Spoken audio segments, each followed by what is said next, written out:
America চায় না BNP পাহাড়ে আসুক, এটা ফাইনালি অ্যাকচুয়ালি গ্রাউন্ড রিয়েলিটি এখন।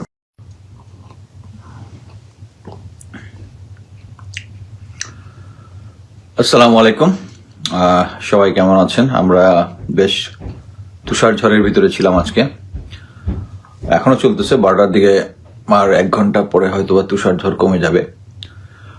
আমি লাইভটা অ্যাকচুয়ালি আরো 2-3 দিন আগেই করার কথা ছিল, যখন ওয়াশিংটন পোস্ট ওই ইয়াটা শেয়ার করেছে, যে ইনফরমেশনটা তাদের একজন এম্বাসির একজন যখন জামাতকে নিয়ে কিছু কথাবার্তা বলেছে। সো আমি অনেক সময় ফেসবুকে যে সমস্ত কথাবার্তা লাইভে বলি, এর মাঝে অনেক কিছু গ্যাপ ছিল, অনেক কিছু ছোটখাটো গ্যাপ। আমরা ইন্টেলিজেন্সে যেভাবে অ্যানালিসিস করি সেটা হচ্ছে, একটা তথ্য পাওয়া গেছে, প্রথম তথ্য, দ্বিতীয় তথ্য, তৃতীয় তথ্য, তিনটার মধ্যে লিঙ্ক আপ নাই, বাট মাঝখানতে যদি একটা ইনফরমেশন হয় ওটার সাথে একটা লিঙ্কিং হবে। সো অ্যাট প্রেজেন্ট আমি এতদিন যে বলে আসতেছিলাম যে আমেরিকা চায় না বিএনপি পাহাড়ে আসুক, এটা ফাইনালি অ্যাকচুয়ালি গ্রাউন্ড রিয়েলিটি এখন।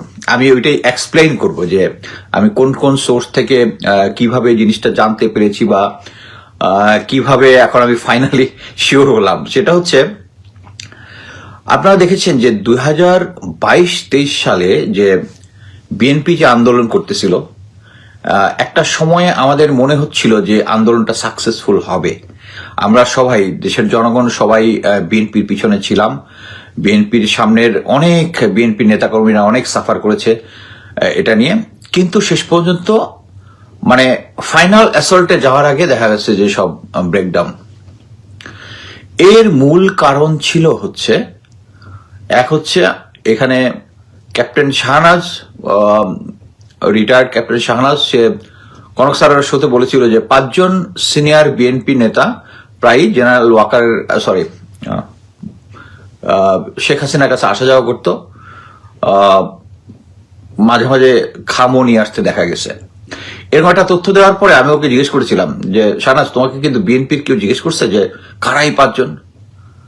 আচ্ছা, না স্যার, কেউ জিজ্ঞেস করে নাই। আমি এটা নিয়ে পরে একটু লেখালেখি করেছি, বাট এটার মূল থিমটা হচ্ছে যে বিএনপি হয়তো জানতো যে তাদের সাথে শেখ হাসিনার একটা আন্ডারস্ট্যান্ডিং আছে, আমার কাছে তাই মনে হয়েছে।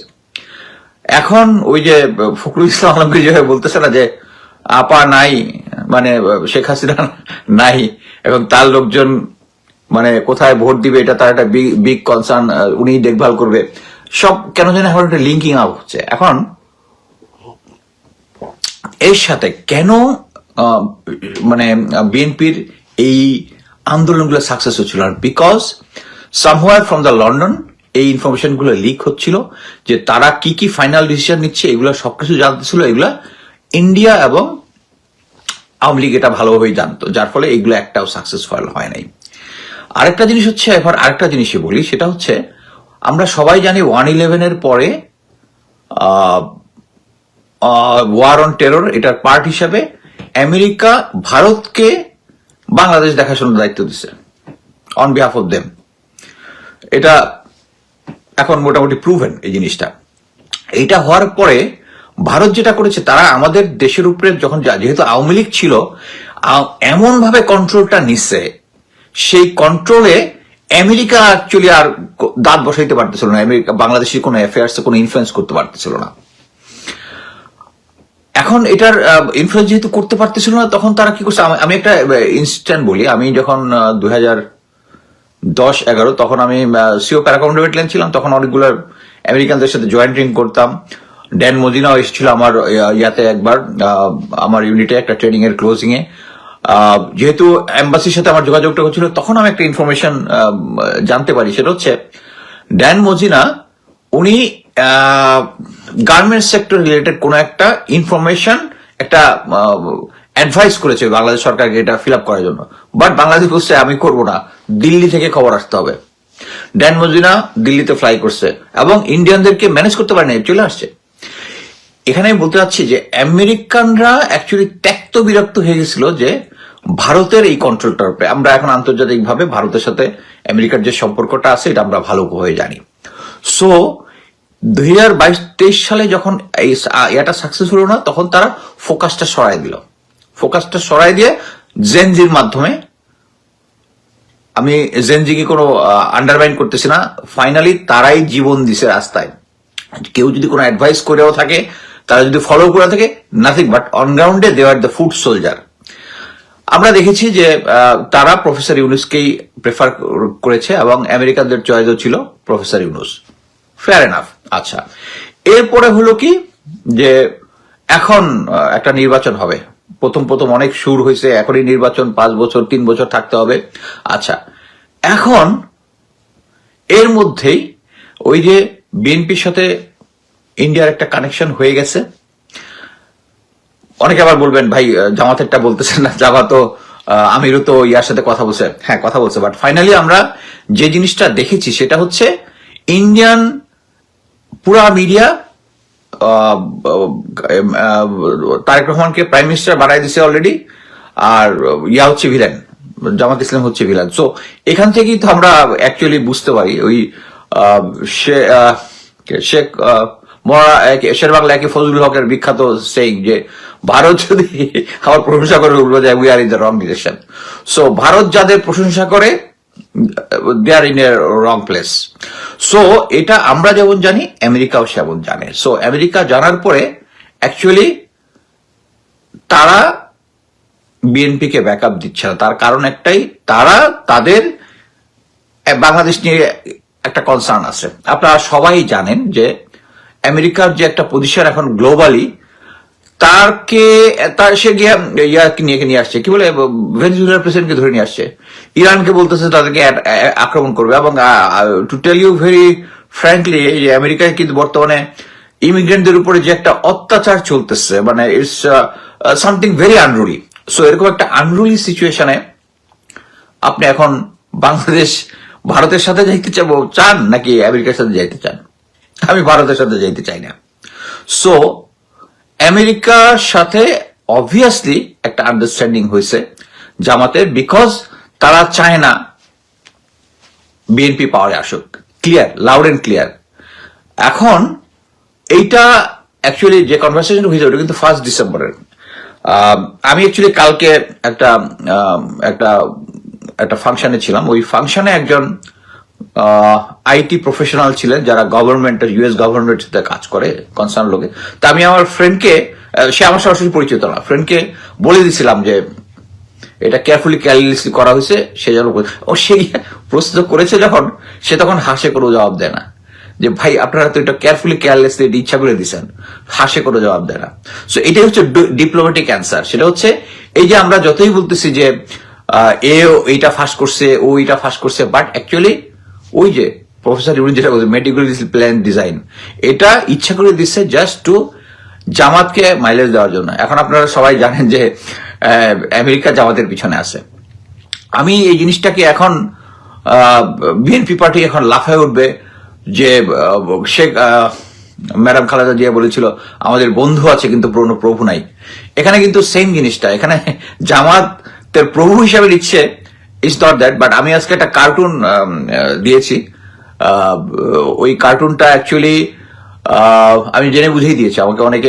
আমার যে কমেন্টটা ছিল যে শরিয়া আইন রিলেটেড যে ইয়াটা বাস্তবতা, যেটা আমার ওয়ালে আছে, আমি জাস্ট বোধহয় ঘন্টা দেড়েক আগে এটা পোস্টিং দিছি, এবং অনেক ছবিটা নিয়ে কমপ্লেন দিচ্ছেন। অ্যাকচুয়ালি আমি ছবিটা রাখতে চাই কি জন্য, কারণ এটা বাস্তবতা যে ওরা একটা আন্ডারস্ট্যান্ডিং আসছে যে তারা শরিয়া আইন যাবে। হয়তো তারা নিজের থেকেই শরিয়া আইনটা চাইতো না, কারণ বাংলাদেশের বর্তমান পরিস্থিতিতে শরিয়া আইনটা তারা অ্যাকচুয়ালি ইয়াই করতে পারবে না, তারা বাস্তবায়ন করতে পারবে না।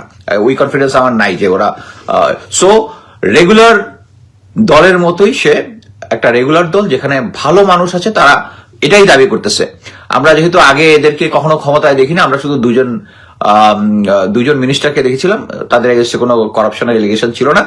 বাট অনেকে কমপ্লেন করেন যে মন্ত্রণালয়ের থ্রুতে তাদেরকে অনেক লোকজন, তাদের লোকজনকে চাকরি দিছে।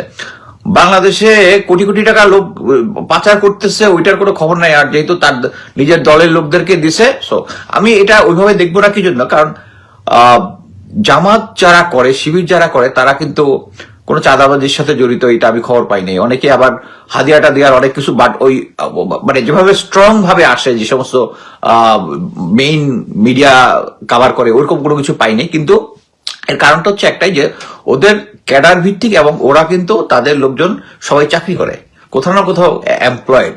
আনএমপ্লয়েড ভ্যাগাবন্ড ঘুরে বেড়াইতেছে, এখন রাজনীতি করতেছে, চাঁদাবাজি করছে, is not like that. So আমেরিকার সাথে অবশ্যই একটা আন্ডারস্ট্যান্ডিং আসছে, এবং এটা যদি এখন যদি বিএনপি 100% রাজি হয় যে ভাই কি বলে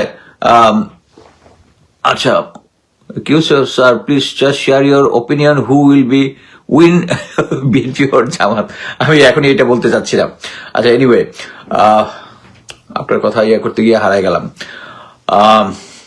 কি বলতেছিলাম, লাস্ট লাইনটা তো আবার ভুলে গেলাম আপনার এটা পড়তে গিয়ে। আচ্ছা এনিওয়ে, মানে এটা যদি আচ্ছা বিএনপিকে যদি অপশন দেওয়া হয়, ভাই ভারত ছেড়ে দিয়া তুমি কি আমেরিকার লাইনে আসবা, দৌড়ায় যাবে। বাট আমার মনে হয় ওইটা অনেক লেট হয়ে গেছে। এই যে কারণেই কিছু কিছু জিনিস অ্যাকচুয়ালি বিএনপির আমার কাছে খুব অড লাগতেছে। সবচেয়ে মোস্ট ইম্পর্টেন্ট জিনিস যেটা আমরা প্লাস মিলিটারি অফিসাররা যেটা আছে, আমি অ্যাকচুয়ালি তারেক রহমানের ভাষণও শুনছি, আমি ডক্টর শফিকুর রহমানের ভাষণও শুনছি। কিছু কিছু বিষয়ে উনি ক্লিয়ার স্ট্যান্স, এখন পর্যন্ত তারেক রহমান হ্যাঁ ভোটের পক্ষে কিছু বলে নাই, বিপ্লব রিলেটেড কিছু বলে নাই। যেগুলো বলছে যেগুলো হচ্ছে হে ওয়াইল, মানে টু দ্য পয়েন্টে না। এই যে 57 জন অফিসার হত্যা হয়েছে, ওনার কবরে গিয়েছে, এটার বিচার উনি চাওয়া, বা এটার একটা কমিশন হয়েছে, এবং কমিশন হওয়ার পর কমিশনের এখন পর্যন্ত কোনো কার্যক্রম নাই। হাদি হত্যা নিয়ে, এইগুলো নিয়ে অ্যাকচুয়ালি আমরা চাই উনি খুব স্ট্রেট কথা বলুক, বাট উনি কথা বলতেছে না। আর কেন যেন মনে হচ্ছে, এবং এই সাথে ভারতের মিডিয়া তাদেরকে সাপোর্ট দিতেছে। এবং কয়েকদিন আগে যখন হর্ষবর্ধন সিংলা বলল যে শুধু কি বলে, শুধু যদি ভোট রিগিং হয় বললে জামাত আসতে পারবে, এটা আমি মনে করি না। ভারত যেটা বলে ওইটা তো আমাদের জন্য পুরা উল্টা। সো আমি যেটা, আমার সাথে বিএনপির গ্রাউন্ড লেভেলে কাজ করতেছে এরকম অফিসারদের সাথে যোগাযোগ আছে, সিভিলিয়ানদের সাথে যোগাযোগ আছে। একটা জিনিস সবাই মোটামুটি যেটা বলেছে সেটা হচ্ছে, যারা আওয়ামী লীগ চলে যাওয়ার পরে গ্রাউন্ড প্রতিটা উপজেলা জেলা লেভেলে যত আওয়ামী লীগের পান্ডা ছিল, ওগুলো চলে যাওয়ার পর ওটা বিএনপি পান্ডা অটোমেটিক জায়গা দখল করে নিছে। এবং এটা অ্যাকচুয়ালি, এবং বিএনপি আসলে তো জীবন মানের তো উন্নত হওয়ার কথা। অ্যাকচুয়ালি বিএনপির ওই থাকগুলাই যেগুলা মানে যেগুলার কোনো ডিসিপ্লিন নাই, যাদের কোনো চাকরি নাই, বেকার, ওগুলা গিয়েই কিন্তু ওখানে গিয়ে কাজগুলা করতেছে। এটা অ্যাকচুয়ালি বিএনপির ইমেজকে কিন্তু গ্রাউন্ডে ধ্বংস করে দিতেছে, রীতিমতো ধ্বংস করে দিতেছে। এটা যদি বিএনপি না বুঝে আমার কিছু করার নাই। আমাকে আমি রিসেন্টলি খুব শুনি, আমি গুপ্ত, আমি তো কখনো বিএনপি ছিলাম না, হ্যাঁ বিএনপি কে সমর্থন দিয়েছি, কিন্তু কথা হচ্ছে আমি দেশের জন্য যেটা মঙ্গল এটাই আমি কথা বলবো। এবং আমার কথা যেহেতু একটা ফিউ পিপল শোনে, সো আমি ওই কথাটাই বলবো যেটা আমার কাছে বেটার মনে হয়েছে, যে দেশের জনগণ অ্যাকচুয়ালি এখন যে সিচুয়েশনটার মধ্যে আছে, তারা একটা পরিবর্তন চায়। এই পরিবর্তনের বার্তাটা আমি অ্যাকচুয়ালি তারেক জিয়ার স্পিচের মধ্যে পাচ্ছি না। এর সাথে শুরু হয়েছে এদের যে গ্রাউন্ডে এই ফ্যামিলি কার্ড, এটার ভালো মন্দ যাই থাকুক। তারপরে ওই দিন কিশোরগঞ্জে ওই যে ফজু পাগল একটা আছে বিএনপির, ওইটার ইয়ার মধ্যে চেয়ার ছুড়ে দেখলাম। একটা হচ্ছে ডিসিপ্লিন এবং কন্ট্রোলটা নাই। আমার মনে হয় যে আমি গোয়েন্দা হিসেবে এটা জানি যে এর আগে অনেক গোয়েন্দা অফিসার শুধু সিনিয়র প্লাস হচ্ছে সরকার যে তথ্যটা সবচেয়ে বেশি পছন্দ করে, যে এইটা বললে উনি খুশি হবে, ওই তথ্য ফিট করে। আমার একটা ধারণা হয়েছে যে তারেক রহমানের আশেপাশে যারা আছে তারা শুধু যে ইনফরমেশনটা ফিট করলে তারেক রহমান খুশি হবে ওইটা ফিট করতেছে। অন গ্রাউন্ড রিয়েলিটি যেটা আছে এটা আমার কাছে মনে হচ্ছে না। সো এটাই আমি মনে করি, এটাই আমার বলার ছিল যে আমেরিকা অবশ্যই জামাতকে ব্যাকআপ দিতেছে, এবং এটা ইচ্ছা করে তারা ফাঁস করেছে কি জন্য, শুধু টু গিভ মাইলেজ টু জামাত, আর কিছু না। সো দেশের নাগরিক হিসাবে আপনারা যেটা সবচেয়ে ভালো মনে করেন, যেটা পরিবর্তন আনতে পারবে, এবং আমি মনে করি যে আপনারা যখন ভোট দিবেন আপনার কেন্দ্রে, সবার কোয়ালিফিকেশনটা দেখবেন, তাদের ব্যাকগ্রাউন্ড দেখবেন, তারপরে ভোট দিবেন। আমি স্ট্রংলি বলবো, যদিও আমার এক খুব ক্লোজ ফ্রেন্ড আছেন ঋণ খেলাপির তালিকায়, আমি বলবো ঋণ খেলাপিদের আপনারা ভোট দিয়েন না। সে যে দলেরই হোক, জামাত, বিএনপি, যাদেরই হোক, স্বতন্ত্র, যারা ঋণ খেলাপি তাদেরকে না বলুন। আমি এখানে শেষ করছি, ধন্যবাদ।